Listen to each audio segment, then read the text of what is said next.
Hello everyone, আসসালামু আলাইকুম। কেমন আছেন সবাই? আজকে আমি আপনাদের সাথে শেয়ার করব অসাধারণ স্বাদের একটা চিংড়ি রেসিপি। তো প্রথমে আমি একটা ফ্রাই প্যানে দিয়ে দিছি তেল, এরপরে দিয়ে দিছি বেশি করে পেঁয়াজ কুচি, এরপরে দিয়ে দিছি 4-5টা কাঁচামরিচ ফালি। এগুলো একটু নরম করে তেলের সাথে ভেজে নিব। তো ভাজা হয়ে গেছে, এরপরে দিয়ে দিচ্ছি চিংড়ি মাছগুলো একটু ভেজে নিব। এরপরে দিয়ে দিচ্ছি আদা রসুন বাটা।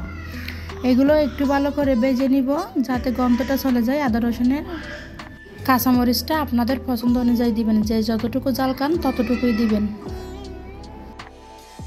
এই তো ভাজা হয়ে গেছে, এখন দিয়ে দিব মশলা। তো প্রথমে দিয়ে দিচ্ছি জিরা গুঁড়া, এরপরে দিয়ে দিচ্ছি ধনিয়া গুঁড়া, এরপরে লাল মরিচের গুঁড়া, এরপরে দিয়ে দিচ্ছি হলুদ গুঁড়া। তো একটু পানি দিয়ে ভালো করে নেড়ে ছেড়ে একটু কষিয়ে নিব। এরপরে দিয়ে দিচ্ছি একটা টমেটো, এরপরে রান্নার জন্য পানি দিয়ে দিচ্ছি। এখন দিয়ে দিব স্বাদ মতো লবণ। এই তো চিংড়ি মাছ হয়ে যাচ্ছে, কালারটাও কিন্তু অনেক সুন্দর আসছে।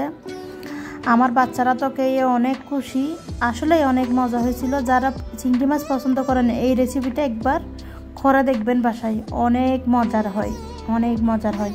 তো ভিডিওটা যদি ভালো লাগে লাইক কমেন্ট শেয়ার করে দিবেন ইনশাল্লাহ।